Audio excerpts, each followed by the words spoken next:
ரெக்கையுள்ள குஞ்சு இது, கூடு ஒன்றும் தேவையில்லை. புத்தியுள்ள பிள்ளை இது, கெட்டு நிக்க போவதில்லை. தாயொருத்தி இருந்தா ஒரு தந்தை உண்டு கேளம்மா. தந்தை ஒண்ணு இருந்தா பெத்த பாட்டி இன்றி போகுமா?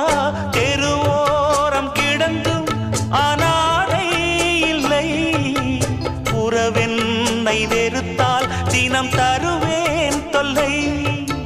கெட்டாலும் பட்டாலும் உன் பேரன்தான். என்னடி ஞான பெண்ணே, உண்மை சொல்லடி ஞான பெண்ணே. நடந்தால் 2 அடி, இருந்தால் 4 அடி. நடந்தால் 2 அடி.